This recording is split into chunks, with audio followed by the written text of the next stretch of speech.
महायुति को एक बड़ा झटका लगा है क्योंकि मकर संक्रांति के मौके पर महायुति लाड़की बहन योजना के तहत महिलाओं के खाते में 3,000 रुपए एडवांस डालने की प्लानिंग कर रही थी, लेकिन विपक्ष के हंगामे के बाद चुनाव आयोग ने इस पर रोक लगा दी है।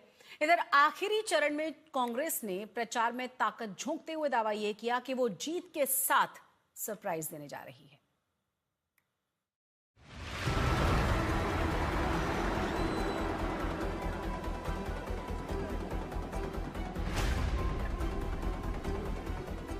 बीएमसी समेत महाराष्ट्र के 29 नगर निगमों में प्रचार का शोर 13 जनवरी की शाम 5 बजे थम जाएगा, लेकिन उससे पहले सभी दलों ने चुनाव प्रचार में पूरी ताकत झोंक दी है।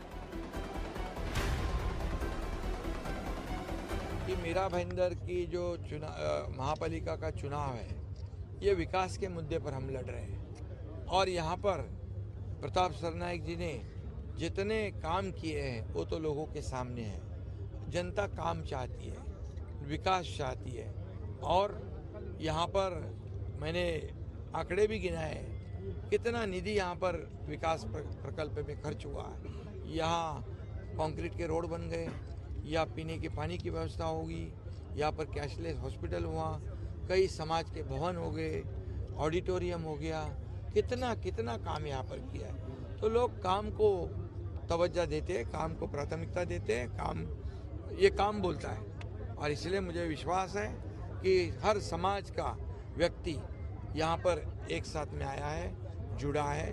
वो निश्चित रूप से इस महापालिका में शिवसेना का साथ देगा, डेवलपमेंट का साथ देगा और जरूर शिवसेना का परचम ये मीरा भाईंदर पे फहराएगा।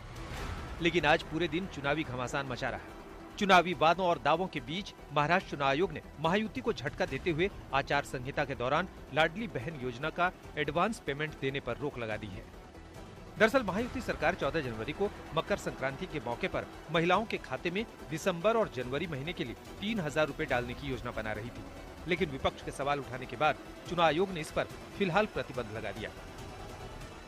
महाराष्ट्र के असेंबली इलेक्शन में लाड़की बहन योजना का एक बहुत बड़ा हाथ था महायुति को जिताने में। अब लेकिन इसके जो पैसे हैं 2 महीने के वो दिए नहीं गए हैं और कांग्रेस की तरफ से आरोप लग रहा है कि ये 14 तारीख को जो देने का प्लान सरकार ने किया है वो इस वजह से किया है ताकि इससे वोट जो है कॉर्पोरेशन इलेक्शंस में उस पर असर पड़े।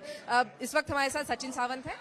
सर, एग्जैक्टली ये 14 तारीख को जो दिया जा रहा है इससे कोई असर पड़ेगा आपको लग रहा है? देखिए, पहले तो ये असर पड़ेगा या न पड़ेगा, क्या ये नैतिकता में और चुनाव आयोग की परिभाषा में जो आदर्श आचार संहिता है उस आदर्श आचार संहिता के अनुरूप है, ये सवाल है, ये चुनाव आयोग का सवाल है। और जहां तक बात है कि 2 महीने तक नहीं दो, जैसे प्यास लगेगी तो प्यास का पानी मत दो और जब बहुत प्यास लगे तो फिर दो और बोलो कि वोट दो, तो ये तो स्वार्थ हो गया।